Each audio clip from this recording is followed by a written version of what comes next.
l'OM a gagné au coup du buzzer. 3-2 pour l'Olympique de Marseille qui s'impose donc au Stade Louis II hier soir sur cette 15e journée de Ligue 1 Uber Eats.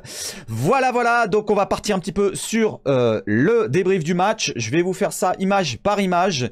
Et puis on peut aussi regarder une petite réaction d'un joueur Calsum. Allez, c'est parti. Mais sur la dernière, je suis désolé, il n'y a pas faute. On fait pas de la danse. C'est du football, c'est un sport de contact, on fait pas de la danse. Sur la dernière, je suis désolé, il n'y a pas faute. Vous pouvez regarder les images comme vous voulez, il n'y a pas faute. Et c'est toujours la même chose. C'est toujours Il la a même le chose. seum, le petit. Je suis désolé, mais sur les 15 Qu'est-ce minutes, qu'il nous raconte là? Moi, je comprends Marseille. rien. À partir du Vous moment où Marseille a comprenez, égalisé, vous l'arbitre était pour comprenez? Marseille. C'est tout. Mais... On va lui mettre une petite réponse là, non? Qu'est-ce que vous en pensez de ça? Allez, regarde-moi ça. Ça te fera du bien. Regarde bien. Ça, c'est le football. Bim. Lunettes. Allez, on n'en parle plus. Allez, c'est parti.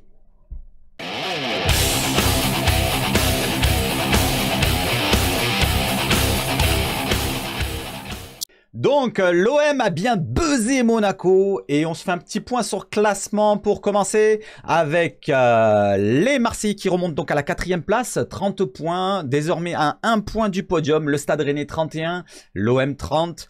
Et bien sûr, Lens qui continue son avancée avec 36 points, 6 points d'avance. Attention Lensois, hein, cette année, ils ont l'air de confirmer. Et les Monégasques, les adversaires d'hier soir, donc 27 points. Voilà pour le classement, on va enchaîner sur d'autres images maintenant. On va enchaîner avec quoi? Avec la compo marseillaise. La compo marseillaise, bim. Merci aux Phocéens déjà de l'avoir préparé hier soir, mais ils se sont trompés, hein, je viens de remarquer. Ce n'est pas la 14e journée, c'est la 15e journée, donc hier soir, qui a eu lieu entre Monaco et l'Olympique de Marseille. Donc nous avons la compo habituelle d'Igor Tudor, la formation habituelle, c'est-à-dire le 3-4-2-1, avec 3 défenseurs centraux, 4 milieux et 2 pistons sur les côtés, 2 joueurs en soutien d'un attaquant que sera Alexis Sanchez. Paul Lopez au gardien, Balerdi dans l'axe de la défense, Gigot à gauche, peu importe, des fois ça permute. Bemba à droite, Klose à droite pour le piston droit, Tavares à gauche, Vertou Rongier pour les milieux de terrain. Et derrière l'attaquant, nous avons Amin Harit, on va en parler un petit peu après. On va faire un petit focus sur sa blessure. Et Guendouzi. Et bien sûr, Alexis Sanchez pour la pointe. Maintenant, on enchaîne avec le déroulé du match. Alors, je vous ai choisi une petite image pour commencer, celle d'Amin Harit, bien sûr. On va en parler au moment où il se blesse pour faire un petit point sur cela. Et après le match, je vous délivrerai un petit peu ce qu'il en est officiellement de sa blessure. Donc Amin Harit, première mi-temps, une grosse première mi-temps d'Amin Harit. C'est pour ça que je vous ai mis lui en premier lieu. Il a été sur toutes les occasions marseillaises pratiquement. Déjà les 4 premières, parce qu'on en a 4 énormes à 5 mètres du but, dont la première sur un centre parfait venu de la droite de Jonathan Klose pour Nuno Tavares qui arrive seul face au gardien à 5 mètres des buts. Il trouve pas le moyen d'aller dessus 2-3 moineaux avec son plat du pied gauche. Malheureusement, il la met pas au fond. Donc, Nuno Tavares, le Portugais, qui est un petit peu moins bien en cette fin de match avant la trêve. Ensuite, nous avons une deuxième occasion. Un peu le même style d'occasion avec Jonathan Klose toujours à la manette sur le centre pour la tête de Guendouzi. Qui, avec ses cheveux, je sais pas si ça le gêne, il a une permanente ou quoi. Il devrait au bout d'un moment les raser et faire la boule à zéro. Malheureusement, sa tête plongeante, il la met à côté du poteau. Donc, 2 occasions à 5 mètres du but pour les Marseillais. La troisième, peut-être la plus franche pour ma part, celle de Gigot. Voilà, donc je tenais à la souligner. Celle-là, Gigot qui se retrouve à entre 5 et 7 mètres du but. Dans l'axe, pas de pression sur lui, pas de joueur devant, pas de joueur derrière sur le côté, rien du tout. Tout seul. Alors, je sais pas qui c'est qui lui fait la passe en retrait. Mais il a une palle parfaite, plat du pied droit, sur son pied fort en plus. Et il trouve pas le moyen aussi d'aller tuer 2-3 moineaux, c'est pareil. Ou des pigeons, ce que vous voulez comme oiseau. Gigot aussi qui manque. Et Amin Harit aussi qui manque une occasion pas toute faite quand même. Elle était plus difficile. Alors j'ai noté 4 occasions comme ça à 5 mètres du but. Parce qu'il était pas loin du but. Il arrive à se projeter vers l'avant avec un 1-2 sur le côté gauche de l'attaque marseillaise. Avec Tavares qui lui remet en profondeur. Il arrive dans la surface, il prend de vitesse la défense. Il se retrouve un petit peu esselé sur le côté gauche, un petit peu excentré je veux dire. Et il trouve le petit fil extérieur malheureusement pour Amin Harit qui n'a pas eu l'efficacité qu'il aurait mérité d'avoir dans cette première mi-temps. Donc la première mi-temps, l'OM domine dans l'ensemble. Il y a quelques incursions monégasques avec des longs ballons derrière la défense. Ils n'arrivent pas à faire la différence. Ils n'ont pas vraiment d'occasion franche. Et arrive le but exceptionnel j'allais dire Dimitri Payet, non, c'est après Dimitri Payet, d'Alexis Sanchez. Alexis Sanchez qui se procure donc et qui obtient un coup franc sur lui, sur sa personne, devant la surface à 20 mètres des buts, dans l'axe. Il prend le ballon, il prend ses responsabilités et il place le ballon. Il met une petite lunette, vous avez vu dans l'intro le but.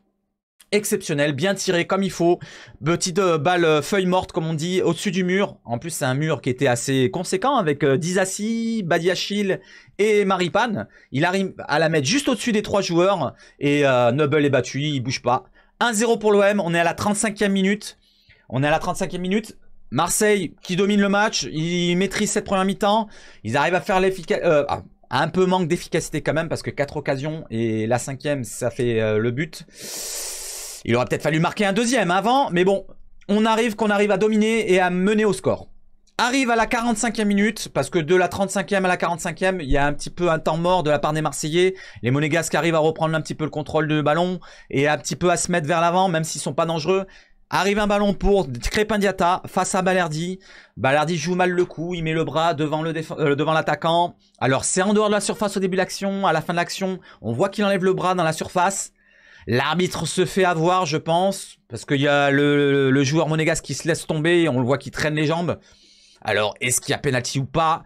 C'est à vous de me le dire dans le commentaire. Moi, je pense que j'aurais plutôt sifflé un coup franc, avec le chauvinisme marseillais, bien sûr. Mais il y a pénalty pour les Monégasques, le but est marqué, donc on a la célébration bien sûr d'Alexis Sanchez avec son but, je vous avais pas mis à l'écran, avec Aminarit qui vient le voir, Balerdi qui saute et Guendouzi qui arrive. On a le but donc sur ce penalty, but marqué par Wissam Ben Yedder, un penalty donc à la Panenka, le petit pichenette, un peu comme Zidane en 2006 pour ceux qui ne connaissent pas Panenka. Voilà le but de Ben Yedder dans l'axe, Paul Lopez était parti côté gauche, il a choisi un côté et malheureusement il a été pris à contre-pied. L'égalisation qui arrive donc à la 45e minute. La première mi-temps, dommage, était rondement menée de la part des Marseillais, mais ce but un petit peu fait un petit peu cette tache noire en première mi-temps. Arrive la deuxième mi-temps. En deuxième mi-temps, donc je vous mets pas d'image, mais la deuxième mi-temps, il y a le bloc bas marseillais qui redescend d'un cran, comme à son accoutumé, comme à l'habitude sur ces derniers matchs. On a les joueurs qui laissent un petit peu le ballon aux Monégasques et les Monégasques qui se procurent quelques situations chaudes, des centres, des petites frappes comme Disasi qui rentre dans la surface, on le laisse aller dans la surface, qui fait une première frappe sur Paul Lopez qui repousse le ballon et ensuite un centre dangereux que Paul Lopez va chercher quand même. Un bon match de Paul Lopez malgré ses 2 buts encaissés. Et arrive ce qui devait arriver. Donc avant le but, bien sûr, il y a aussi le point noir du match. J'allais oublier parce que je refais la vidéo hein, pour vous dire. Et donc on arrive à ce fameux moment à la 58e minute. Je vous ai mis l'image compilée en 4. Donc je vous ai pas mis vraiment l'image du genou qui est dans tous les sens parce que bon je l'ai mais je vais pas la montrer là en vidéo, ça pourrait tourner les yeux. Donc on a Aminarit qui se tient le genou, on le voit qu'il hurle de douleur à la 58e minute exactement. On voit les Marseillais qui arrivent avec Guendouzi qui commence à appeler les soigneurs. On a des joueurs monégasques qui arrivent autour du joueur qui s'inquiètent aussi. Voilà, donc on a quelques joueurs adverses qui arrivent, comme Camara, comme Fofana qui se met les mains sur les yeux. Parce que Fofana, il est un petit peu, par le passé, côtoyé Aminarit à la formation, il me semble. Donc ça le tient à cœur. Voilà, tous les joueurs sont bouleversés. Même Dimitri Payet qui s'échauffe, il se tient la tête. Lui qui a loupé la Coupe du Monde 2018 avec une blessure à la cuisse. On s'en souvient face à l'Atlético Madrid dans la finale de l'Europa League. Il connaît ça, il connaît cette détresse après la blessure, mais déjà la blessure est assez grave, ça a l'air d'être assez grave. Donc on en parlera un petit peu après de ce qui est vraiment le cas de cette blessure médicale. Donc on a cette blessure et que ça m'a fait penser tout de suite, j'ai eu un tilt dans la tête pendant le match. Voilà, je sais pas pour ceux qui sont assez vieux pour avoir connu ce passage-là, Ronaldo R9 qui s'est blessé au genou. Donc il a eu 2 blessures consécutives en 2 ans. C'est-à-dire en 99, là c'est en 2001, hein, c'est la deuxième blessure. En 99, il se blesse avec l'Inter. Alors je sais plus si c'est contre, je crois que c'est contre Lecce. Je crois que j'ai lu ça à l'article tout à l'heure. Je crois que c'est contre Lecce en 99, il se blesse et on lui pronostique donc une grosse entorse du genou avec les ligaments touchés. Donc ça c'est le premier diagnostic. Le premier diagnostic, 5 jours après plusieurs examens, en 99, on lui trouve carrément plusieurs choses en plus de cette grosse entorse. Il s'avère que la blessure dure, traîne, il a du mal à revenir, la rééducation est longue, il met 1 an et demi à revenir. Ronaldo met 1 an et demi à revenir. Premier match qu'il fait, il se blesse. Aux premières accélérations qu'il fait, double passement de jambe, je crois qu'il fait face à un joueur de la Lazio, il me semble. Et il se blesse directement au genou. Rupture du tendon rotulien. C'est encore plus grave que la première fois. Il reviendra plus tard. Il aura un ballon d'or par la suite. Mais ça ne sera plus jamais le même joueur, plus le même Ronaldo qu'on a connu par le passé avec le Barça, le PSV Eindhoven, le Brésil. C'était un monstre, le meilleur attaquant pour ma part de l'histoire. Même par la suite, il a été monstrueux, mais c'était moins fort que par le passé. Pour vous dire comme il était énorme ce joueur. Et j'ai bien peur pour Harit. J'espère, je touche du bois pour lui, que ça soit pas la même destinée pour lui. En parlant de destinée, Amin Harit s'est porté la poisse avec, en conférence de presse. Il a eu des messages comme quoi il disait si les joueurs ne mettent pas tout ce qu'il faut dans le physique, dans les matchs, eh ben ils vont payer les conséquences. Ça sera leur destin s'il manque le mondial. Et malheureusement, c'est tombé sur lui. Voilà pour le petit point noir de ce match. On va revenir un petit peu sur le débrief parce que sinon je vais durer encore 10 minutes sur ça. Voilà, donc j'espère que ça sera pas le même cas que lui pour Ronaldo qui a baissé de pas, même s'il est revenu bien. J'espère qu'il reviendra au même niveau au moins, ou qu'il reviendra plus fort à Harit. Par la suite, on a qui rentre? On a Dimitri Payet. Alors Dimitri Payet, je vous ai mis cette image-là, c'est suite à peut-être l'égalisation ou le 3e but, je sais pas. Mais Dimitri Payet qui fait son entrée à la 62e minute. Une bonne entrée, en début d'entrée, voilà. Il y a un petit peu de temps mort dans ce match-là parce que bon, tout le monde a l'idée dans la tête, la blessure d'Amin Harit, ça dure 5-6 minutes. Les Marseillais sont plus touchés, bien sûr, c'est leur partenaire, leur coéquipier, leur ami. Et les Monégasques arrivent à faire la différence. Voilà, donc arrivent à faire la différence. Ils trouvent à faire la différence à la 72e minute. Donc par Volland, un ballon en profondeur dans la surface qui passe entre Rongier et Balerdi. Balerdi, fautif sur le premier, fautif sur le deuxième. Donc pour ma part, c'est le flop du match. Rongier aussi, fautif potentiellement sur le deuxième but, avec aussi un milieu de terrain qui était un petit peu à l'abandon parce que Golovin, il trace dans le camp marseillais, il est tout seul. Hein. Et donc voilà, Volland qui trompe Paul Lopez, il arrive carrément à cacher sa frappe, il la met au premier poteau, frappe du pied gauche, petit filet.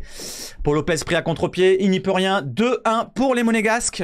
Le but donc à la 72e minute. Ensuite on a des nouveaux rentrants côté Marseillais, on a Kolasinac, on a Bamba Dieng je crois qui rentre.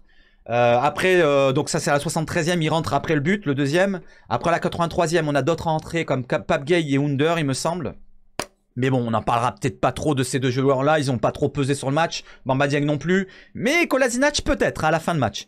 Donc on a ce but-là, donc qui arrive à la 73e minute.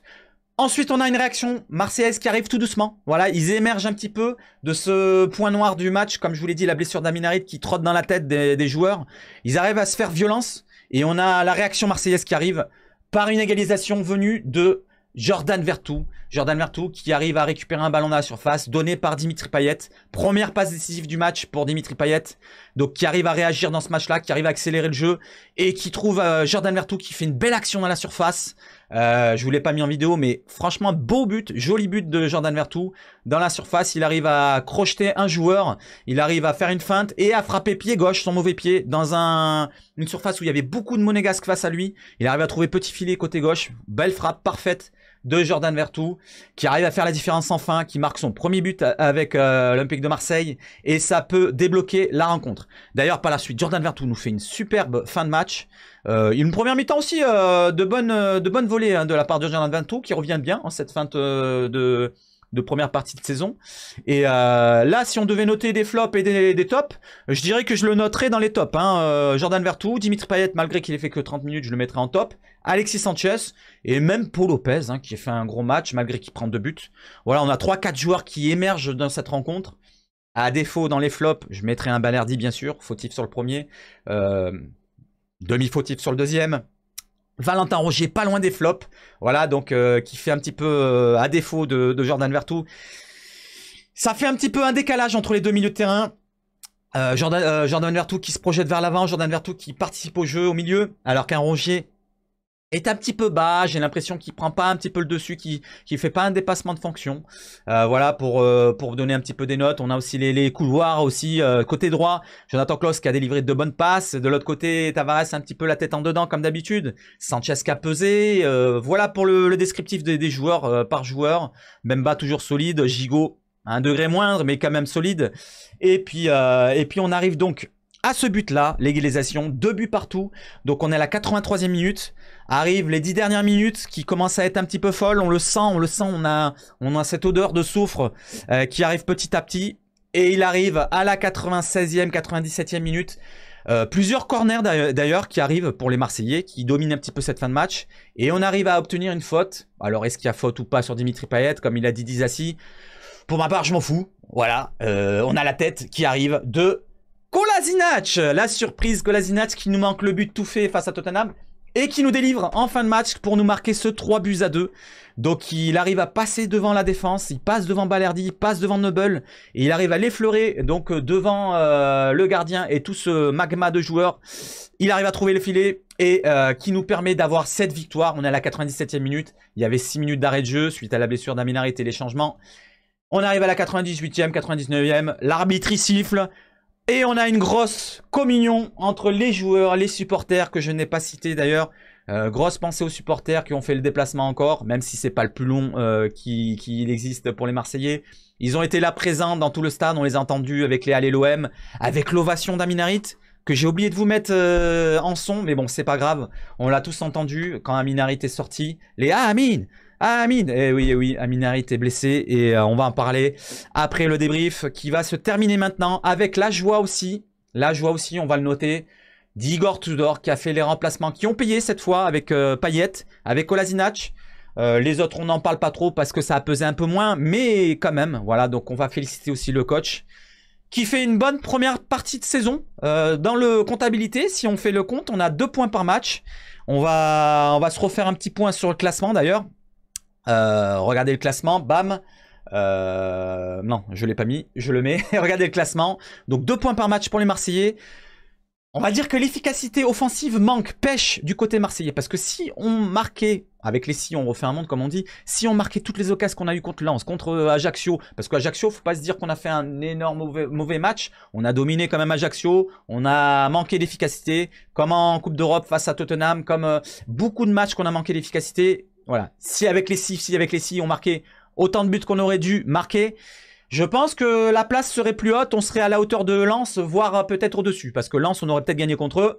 Voilà ce que je pense du classement et du bilan d'Igor Tudor qui va se faire lui-même par les messages que je vais vous mettre. Donc on va revenir maintenant avec la blessure d'Amin Harit, avec le communiqué officiel du club qui est tombé cet après-midi. Voilà, donc je vous le mets à l'écran. Donc je vous ai surligné ce qui était important, mais je vais vous lire un petit peu tout le communiqué. C'est pas très long, hein, donc c'est pas grave. Allez, avec le communiqué médical de l'Olympique de Marseille concernant Amin Harit. Amin Harit, blessé lors de la rencontre face à l'AS Monaco dimanche, donc hier soir, souffre d'une entorse des ligaments croisés du genou gauche. Comme je l'ai dit pour Ronaldo, le R9, il avait vraiment ce premier diagnostic. Au premier diagnostic, c'était ça qui était tombé. Là, il y a eu des examens médicaux, donc c'était il y a 20 ans quand même. Mais là, regardez ce qui a marqué en dessous, des examens médicaux sont en cours. Donc c'est pas fini, hein. On fait encore des examens pour voir s'il n'y a pas potentiellement autre chose de plus grave. J'espère qu'ils vont rien déceler, j'espère que ça sera...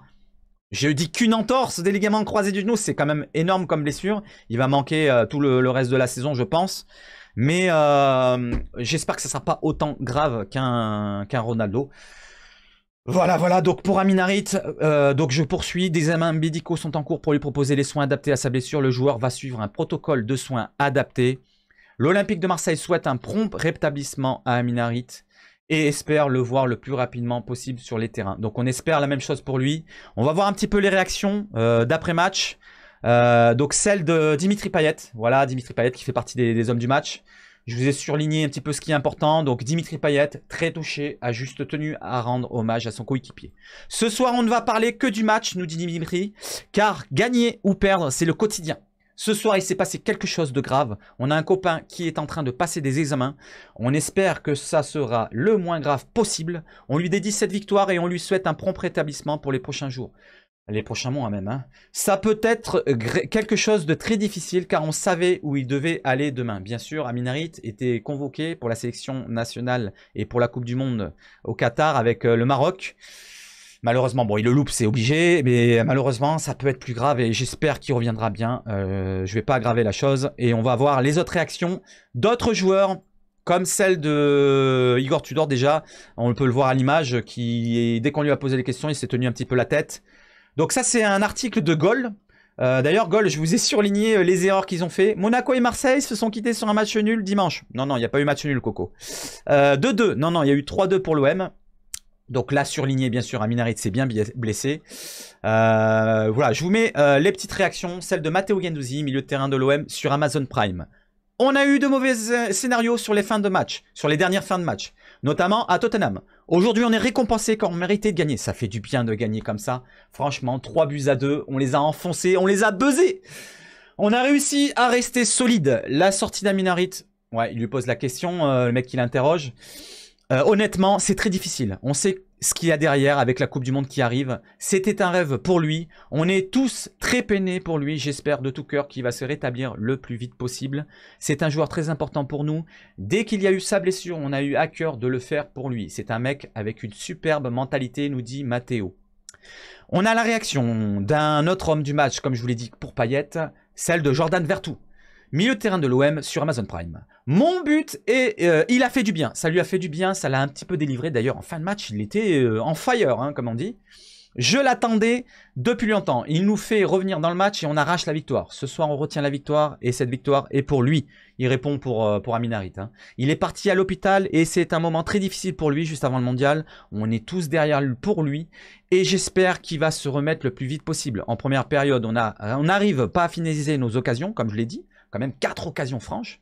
En deuxième mi-temps, ils sont revenus mieux que nous. Voilà, je l'ai dit, ils sont peut-être revenus mieux que nous et nous, on a un petit peu descendu aussi le bloc, hein, il faut aussi le souligner. Et après leur but, on a su bien réagir.